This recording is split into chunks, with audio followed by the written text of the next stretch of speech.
গ্রামীণ পরিবেশ।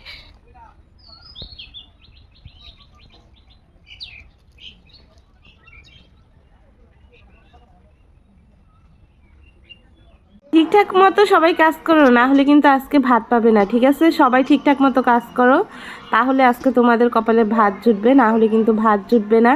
কেউ কাজে চোরামি করবে না, সবাই সমানভাবে কাজ করবে। তো হ্যালো এভরিওয়ান, আসসালামু আলাইকুম। কেমন আছেন সবাই? আশা করি সবাই ভালো আছেন। চলে এসেছি আরেকটা নিউ ব্লগ নিয়ে। আমার শ্বশুর বাবা আমাদের কাউকে না জানিয়ে একটা কাজ করে ফেলেছে। আসলে এটা ভালো বলবো না খারাপ বলবো, আসলে ভালো দিকটাই বেশি, খারাপ দিকটা হচ্ছে সে আমাদের বলে নাই, এটাই হচ্ছে খারাপ। তাছাড়া সব কিছুর দিক দিয়ে ভালো হয়েছে। আমার শ্বশুর বাবা আমাদের কাউকে না জানিয়ে আর তার ছেলে মেয়ে কাউকে না জানিয়ে সে এই পুকুরটাকে অনেক বড় করেছে, ডেকো দিয়ে কেটে 60,000 টাকা খরচ করে। সে কারোর সাথে এই বিষয়ে পরামর্শ করে নাই, সে নিজে থেকে এই কাজটা করেছে নিজের টাকা দিয়েই আর কি। এখানে হচ্ছে আমরা নতুন জমি কিনেছি, এই জমিটা নতুন কিনেছি আমরা। তো এই যে দেখেন পুকুরটা নতুন কাটা হয়েছে।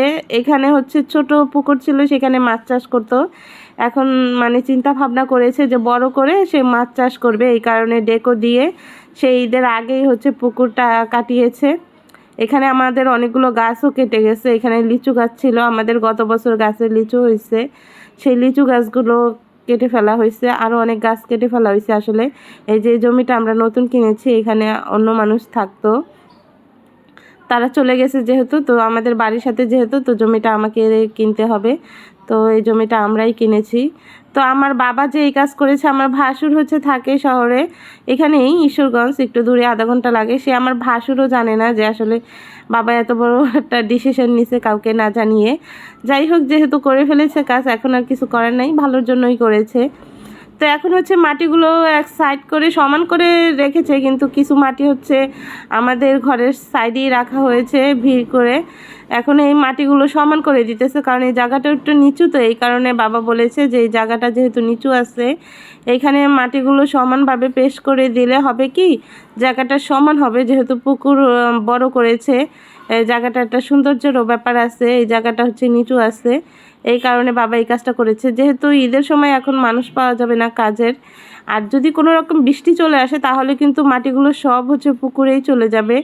এই কারণে ঘরে যে আমার হাজব্যান্ড আছে, আমার দেবর আছে, আমার ননদের জামাই আছে, বাবা আছে, শ্বশুর বাবা, তো সবাই মিলে হচ্ছে এগুলো কাটতেছে। আমার আরেক দেবরও ছিল, সে হচ্ছে গেছে আমাদের বাড়ির পাশে যাদের থেকে আমরা জমি কিনেছি, আসলে তাদের বাড়িতে গেছে, তাদের ছেলের আকিকা দিবে, এই কারণে খাসি জবাই করতে গেছিলো, তাকে নিয়ে গেছে ডেকে।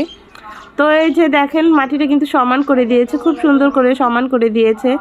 এই মাটিটা সমান করে দেওয়ার একটাই কারণ হচ্ছে জায়গাটাও সুন্দর হলো, সমান হলো, আর এত তাড়াতাড়ি করার কারণ হয়েছে যে বৃষ্টি হলে এটা যে কোনো প্রবলেম হয়ে যেতে পারে। আর এখানে আমাদের কতগুলো গাছ লাগানো হয়েছে নতুন, সেই গাছগুলোরও সমস্যা হতে পারে, হয়তো বা মরে যেতে পারে গাছগুলো। দেখতেছেন পুকুরটা আসলে মোবাইলে অতটা বড় দেখায় না, কিন্তু পুকুরটা আসলে খুবই বড়, দেখলে আর কি ভয় পাওয়া যায়। আর গভীরতা তো খুবই খুবই বেশি, খুবই আতঙ্কে আছি মেয়েকে নিয়ে, ছোট মেয়েকে নিয়ে, কারণ সে যদি কোনো রকম এখানে এসে পড়ে তাহলে কারোর দেখার মতো সাধ্য থাকবে না, সেটা আমার বাচ্চা হোক আর যারই বাচ্চা হোক। এখানে খুব সাবধানতার সাথে থাকতে হবে যারাই বাচ্চা নিয়ে আসবো আমরা আসলে। তো পুকুরটা কিন্তু চারো সাইডে সমানভাবে কাটা হয়েছে। আর পুকুরটা আমাদের একার না, আমার চাচা শ্বশুরের আছে, দুইজনের আর কি ভাগে। এই জায়গা জমি ভাগ করার পরে যে পুকুর থাকে, সেই পুকুরটা হচ্ছে দুইজনেরই থাকে।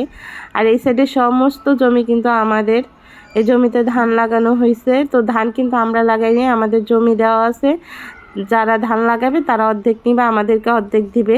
কারণ আমার শ্বশুরবাড়িতে ধান লাগানোর মতো, কাজ করার মতো আসলে কেউ নেই, সবাই শহরে থাকে, ব্যস্ত মানুষ। বাড়িতে শুধু শ্বশুর শাশুড়ি আর হচ্ছে আমার একটা দেবরের বউ থাকে, তিনজনই থাকে। তো এই কাজ করার মতো মানুষ আসলে নাই। আর আমার শ্বশুরের তো অনেক বয়স হয়ে গেছে, সে এগুলো করতেও পারে না, আর মানুষ দিয়ে করানো হচ্ছে ঝামেলা, এই কারণে এইভাবেই দিয়ে রাখি আমরা জমি।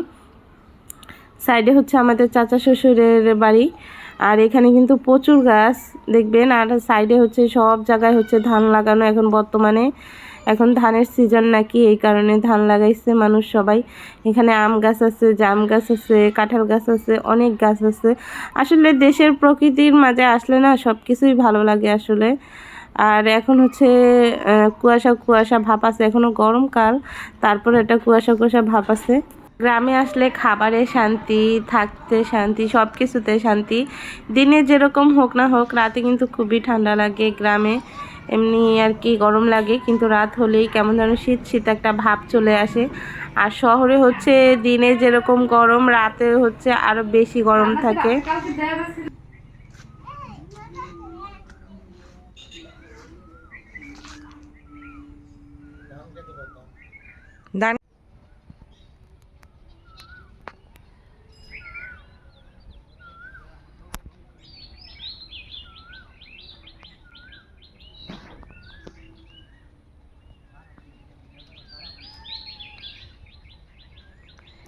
গ্রামীণ পরিবেশ।